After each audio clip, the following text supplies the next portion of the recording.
Hey everyone. Today's Friday, which means it's time to start working on the race car again. Today's January 20th when I'm recording this. We gotta get working because now 600 races the last weekend of February, so we got, I think it's 5 weekends, maybe 6 weekends between now and then. So we're gonna get to work. This weekend, the plan is to get all of the fuel stuff on the car settled and get this thing running again. So before we do that, I actually want to take the chain off because I want to be able to crank this thing just to make sure it runs, and I need to clean the chain anyway. So we're gonna get to that first. I think I can take it off without any kind of special tools. It's like designed so that I don't know what you call it, the master link, I don't know, of the chain is like a quick release kind of design. I'll show you what I mean, hold on. So here on the chain, this link right here, you can actually see is there's a little divot here, and I think you can just take that link off, and then these aren't rivets. They're like little like dowel pins or something, where you can just take the chain apart doing that. So I don't honestly know. We're just gonna kind of start messing with that with a screwdriver. Hopefully we can get this little retainer clip off, and we'll see if we can get this chain taken apart.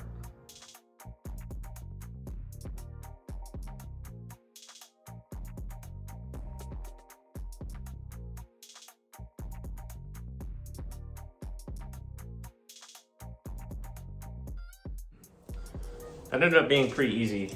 Just use a set of pliers and kind of use the pin to break the master link off. I did look up how to do it on YouTube, so don't judge me, I've never done it before.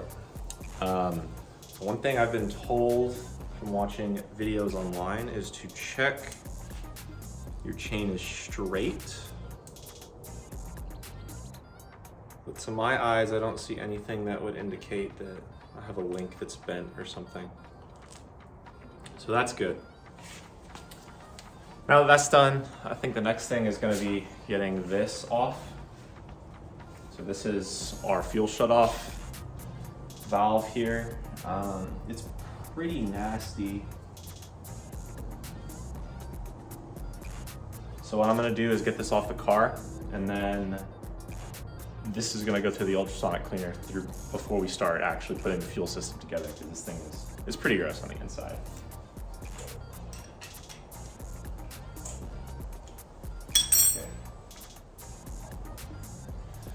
Yeah, so this is what I was talking about. This thing is pretty nasty. It smells like methanol. So you guys actually didn't see it because I kind of did it off camera, but I did try and drain as much fuel from the fuel cell as possible a couple weeks ago before we moved. I don't know how much is still in there. I know there's some in there, so we're just gonna try and siphon into this jug right here. This is why we're redoing all the fuel lines, by the way. See how this is just coming apart? It's coming apart, there's dirt all in there. Yeah, there's absolutely nothing coming out of that. So I think it's all actually past the pickup, any fuel that's left in the bottom there. So we might just go ahead and do all the lines and just go with it. So we're gonna go ahead and take off this pressure regulator here.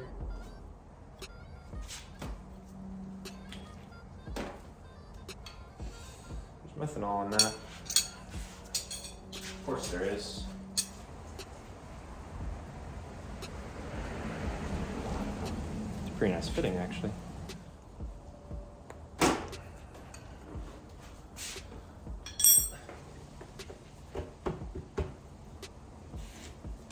So we're gonna run the fuel pump for like 2 or 3 seconds.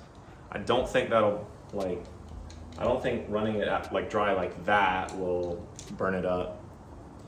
We're just gonna run it dry to help get all of the fuel out of the system post pump. So all of this fuel in the fuel rails and all the lines can get drawn into this auxiliary tank we have here, and I can quit worrying about getting it on my hands every time I touch something.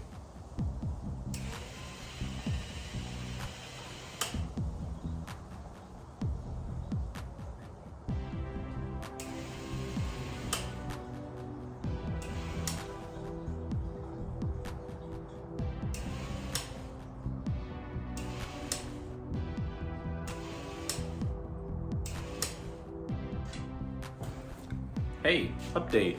Today is now Saturday. I quit working yesterday because I realized I didn't have everything I needed, and so I just quit.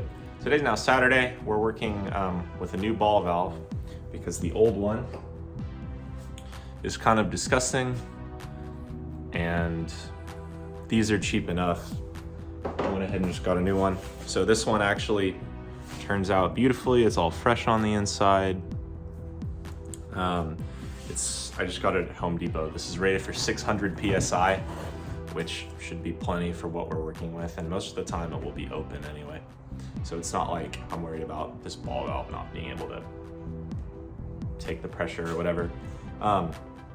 So that's good. The other thing, and you didn't see this because I didn't record it, was I went ahead and tried to make a cut, like a practice cut on this stuff.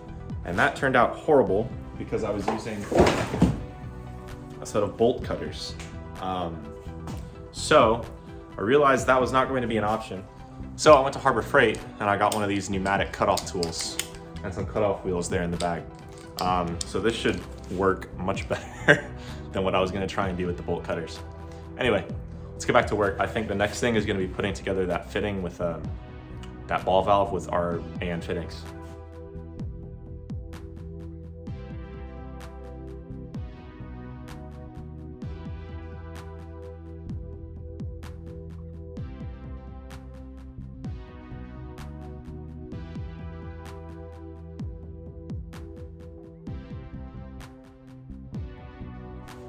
So before we can measure how long the line needs to be, the shutoff needs to be on the car. So I'm gonna do now, I think I wanna put it about here so that it's still within easy reach if I need to get to it. The only thing is making sure that you can turn it all the way. All right, so I like that spot right there.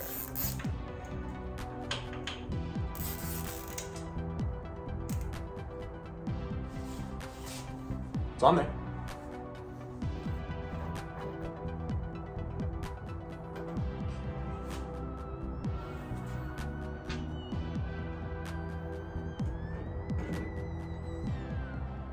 As I was taking the pickup hose off, I noticed that there's a lot of, kind of see it inside, there's a lot of kind of corrosion, and I think there's dirt and things that are in the tank. And so I actually wasn't planning on doing this initially, but I think I'm going to take the tank out of the car, completely drain it, and try and rinse the inside out with some water and like a mild detergent, and then let it air dry because I know methanol and water don't get along at all. So I think we're gonna do that, get the tank out of the car, just take it to the backyard, wash it, and let it sit overnight. And we can get some other stuff started in the meantime. But yeah, it's gonna be what's next.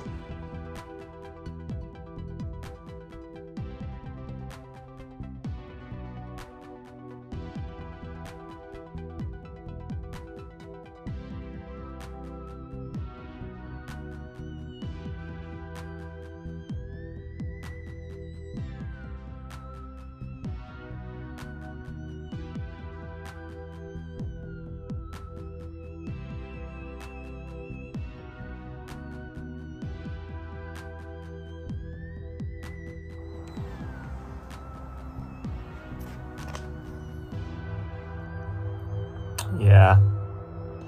So there's still a little bit of methanol in there. More importantly, I see some dirt and debris and stuff in the bottom of the tank, which is what we want to try and clean out here. So let's get to it, I guess.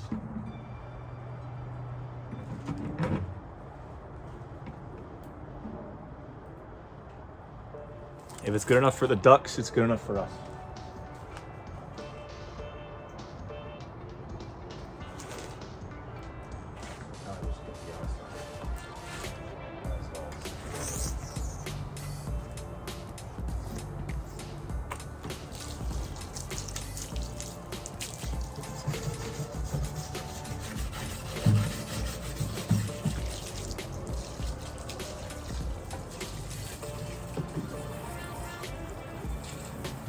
Okay, as you're watching this, it's quite a bit later, probably an hour or so.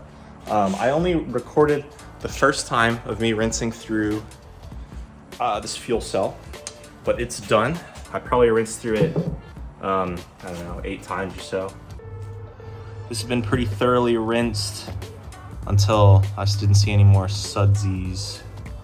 I can still see a little bit of dirt and stuff in there, but for the most part, it's way better than where it is now, or was before. Morning, everyone. It's now Sunday, day 3, I guess, of working on this.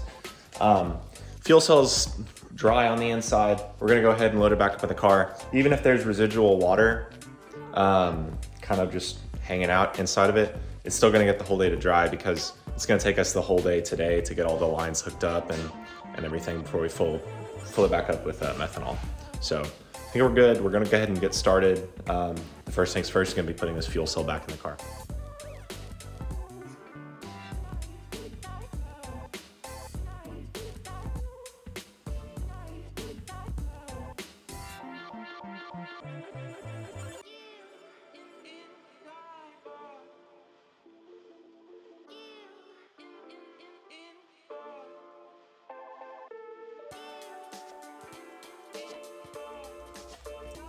Okay, so we're gonna go ahead and mount the pressure regulator now. Before I do that, I'm gonna take off this little bracket.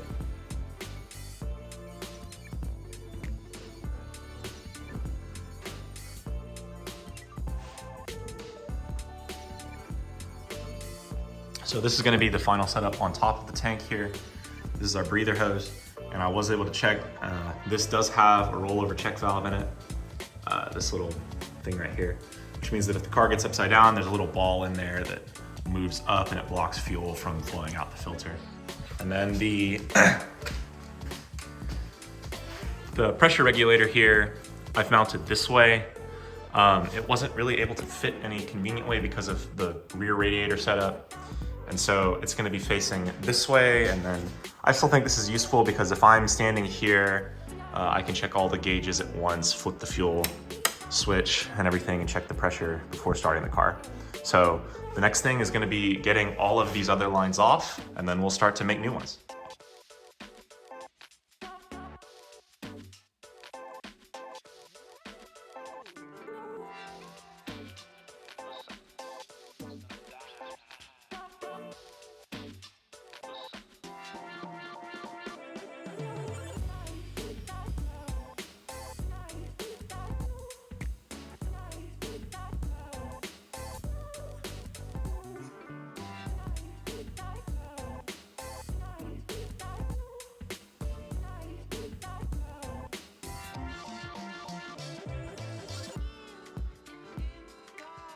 So all the fuel lines are off.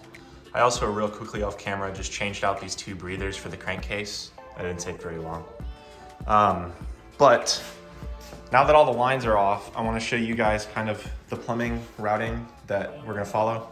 And I'll post a picture up of the what Gould recommends for the plumbing diagram here. So we're gonna kind of follow the same thing. We have a 6 AN pickup right here, the bottom of the fuel cell. That's gonna go into this fuel shutoff right here, which has just been zip tied on, but shouldn't really be going anywhere. So that's what's next. This is gonna come down into this fuel filter. This fuel filter is coupled directly to the fuel pump. Then the fuel pump will come off here. I'm gonna have a 90 fitting, and it's gonna come this way, run up the side of the car. There's gonna be another fuel filter somewhere in this area. And then I think we're gonna come in on the top rail. Yeah, we're gonna inlet on the top rail, pressurize the top rail, come over here. It's gonna come out, have 2 90s, and connect up on the bottom fuel rail down here. Then we're gonna come out this fuel rail, and then it's gonna be just a straight shot back to the pressure regulator into the fuel cell again. I've never made fuel lines at all, but I'm sure like a lot of you, I'm good at watching YouTube videos.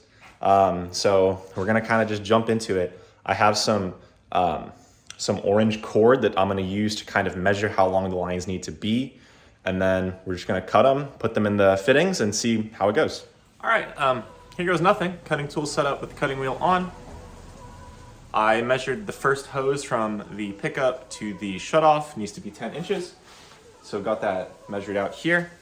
You wrap the hose in masking tape, which helps to keep it from fraying. And we're just gonna go for it.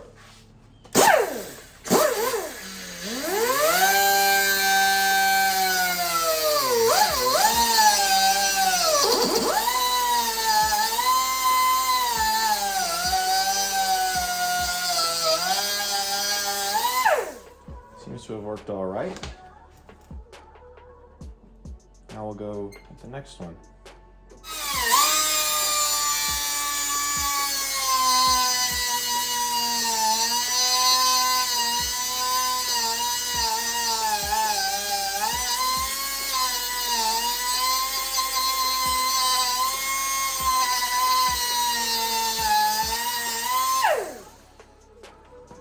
Okay, there we go. Simple enough. It's a little bit of fraying, but overall came off pretty clean, I think. Okay, so I've now removed the masking tape from this. So you can see there's our cut. It's not perfect, but it's pretty close. The same on the other side. So now what we're gonna do is take our fitting. This is a 90 fitting. And you can see it's 2 pieces. If you already know how to do this, you can skip a lot of this video. For me, this is like baby's first AN fitting. So I'm kind of going through everything here. But we're going to put this in here. I've been told you might have to spin it. Okay. So that's all the way down in there, flush against the end. Okay, so what I've done is I've taken a white paint marker and I've made a little mark on our fitting.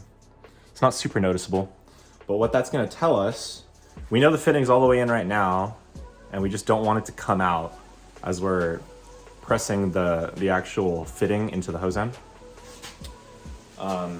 So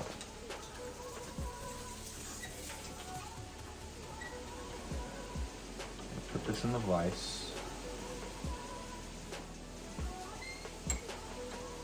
And actually make it so that I can see the paint. Now we just thread this in, making sure that the hose isn't coming out.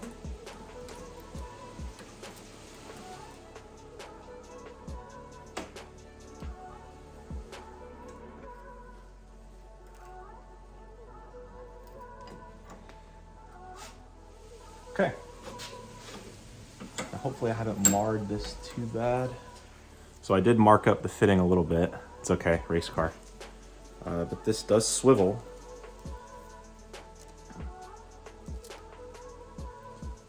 That isn't coming out. So I'm gonna do the other side, probably in a time lapse. What I'm going to do is actually put masking tape on the fitting as well, so that while it's in the vise, it's not marring up the fitting. All right, this is it. Clean up on both sides. So the marring on the second one was not as bad as the first one with the masking tape that I put on the hose end here. It's still there a little bit. So we got a little bit of slip with the hose. That's maybe 0.5 millimeter or so. I don't think that's gonna be a problem. We'll definitely make sure everything's tight before we turn the fuel pump on and make sure there's no leaks anywhere. And if there are, we'll just have to redo it. We have some extra fittings and hopefully we'll have some extra hose as well. So we have the ability to do that if we need to, but let's get this on the car. Actually went a little bit too long. So I measured it. The 90 is actually taking up some of the length. And so I'll keep that in mind for the future, that the hose can be a little bit shorter. maybe an inch or so. Okay. It's on there. Now we just have to do like 7 more of them. Cue time lapse. So here's some wisdom for you that I learned in the process of doing this. Number 1, the masking tape doesn't have to go on the fitting itself. You can just put it on the vise.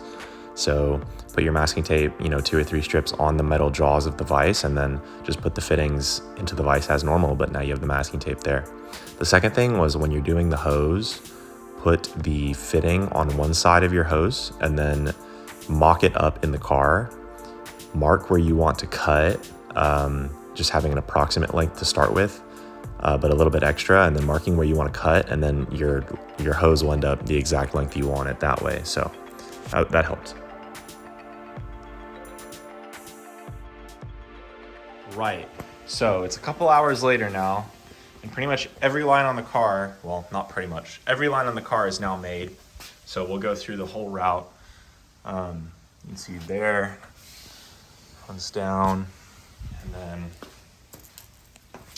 comes up through this. I'm gonna have to zip tie all these down later. There's a little bit of slack in them for me to do that. We run up, this is our inlet line to the fuel rails. It goes around, off that fuel rail up to the top fuel rail, and then it comes down out of this line. This line goes around, comes around back. All that's gonna be zip tied down. I ran out of 90-degree fittings, or for hose ends, and so I had to use a straight end here when I really would have preferred to use a 90-degree. But that's pretty much it. What's next is gonna be tightening everything down. So you'll have to excuse me. I tightened all the bolts without recording it because I was too excited. But I mean, it's what you would expect. You get a wrench on a fitting and tighten it down. Next thing, I'm going to create a dipstick for the fuel cell so that I can tell how much fuel is in it, since there's no fuel gauge or anything like that. So what I've done is I went to Home Depot. This is 36-inch long strip of aluminum. It's 3/4 of an inch wide, 1/8 of an inch thick. And I bought an engraver from Harbor Freight. Everything I buy is from Harbor Freight, pretty much. So what we're gonna do is I'm gonna fill a gallon at a time of methanol back into the tank. I'm probably gonna do like, I might do like 5 gallons or so. But we'll fill it up, dip, check the line, engrave a line, write 1 gallon, 2 gallons, etc. So that's what's next.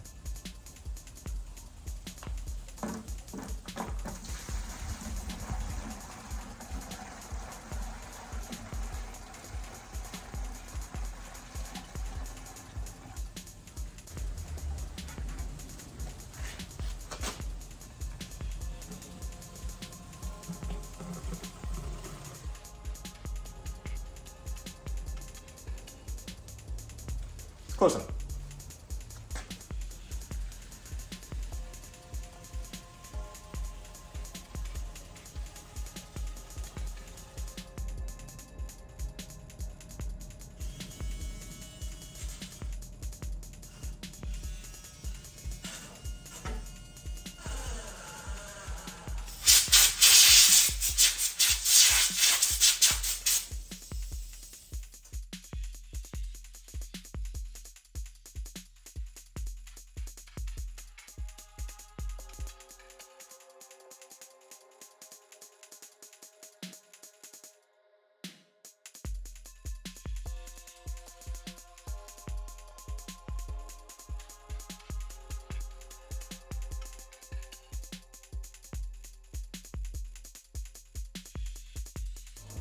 All right, that was pretty simple enough. Here's the dipstick in the end. You can see there's 1, 2, and 3 gallons. They're pretty evenly spaced out, so I honestly think you can just kind of, if it's halfway between 1 and 2, it's like about 1.5. I have no idea how much fuel these things burn in a feature, but the fuel cell is not much bigger than 3 gallons. It might be 4, maybe 4.5. We'll kind of play it by ear and figure it out. There's no fuel leaking. The next thing, and this scares me, is gonna be to open the tap or open the shutoff and turn the fuel pump on. And then if we read the right fuel pressure, we could even start this thing. Okay, ladies and gentlemen. Whew, I'm kind of scared, but I think it's that time. All the fittings are tight. I'm gonna go ahead and open the valve. Looking for anything leaking. I don't see or hear anything. Battery's hooked up. I'm so scared. I'm gonna flip the switch.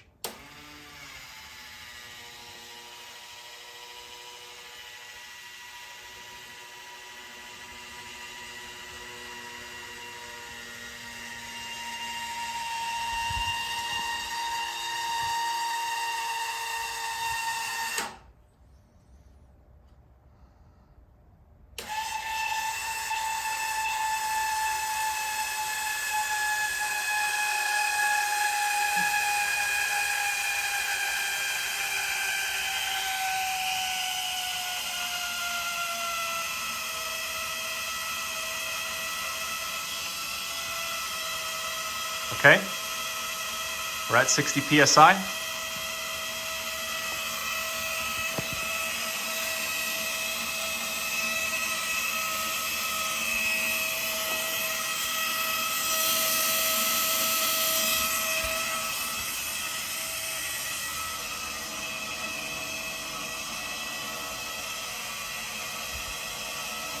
Don't see any leaks anywhere.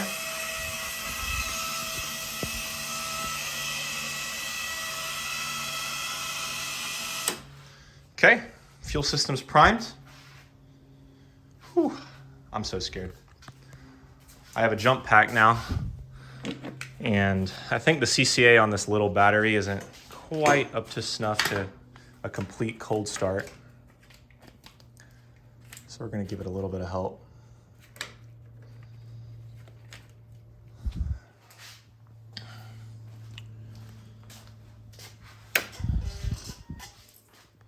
Okay.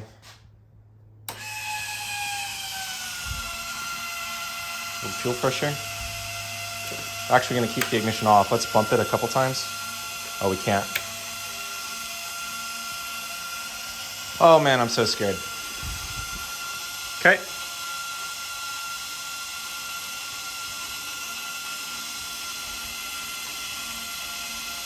Starter isn't working.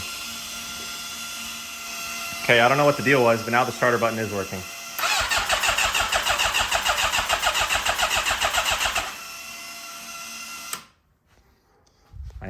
I unhooked the jump starter because I thought, well, I don't know what I thought, but that's what I did. So let's go ahead and reconnect this baby. Whew, I am scared, guys. Okay.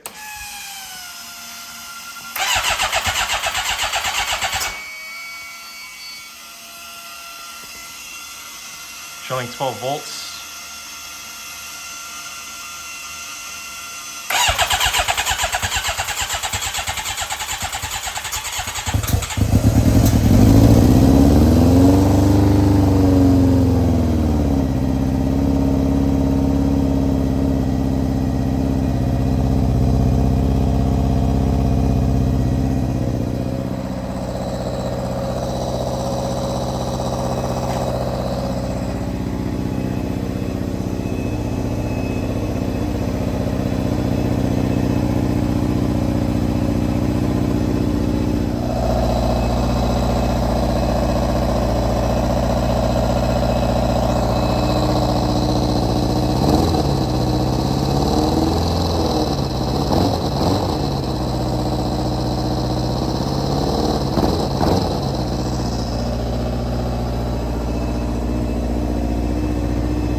Oh man.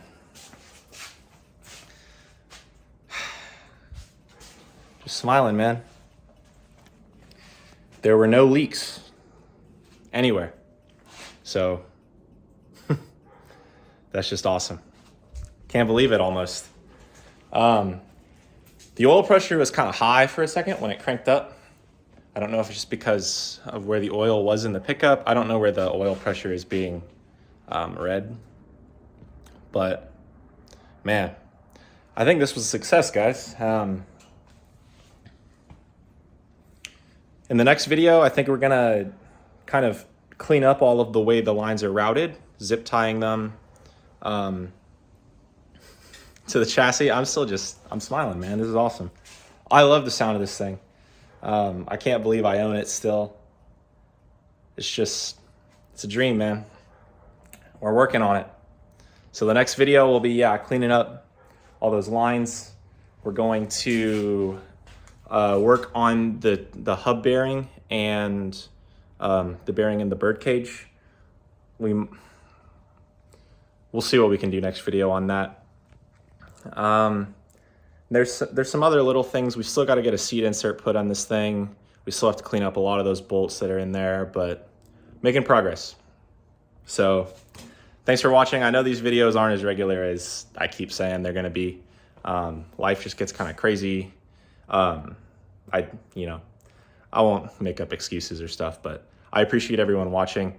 The support's, it's all positive. I mean, thanks to everyone who leaves comments, knows what they're doing way better than I do on this.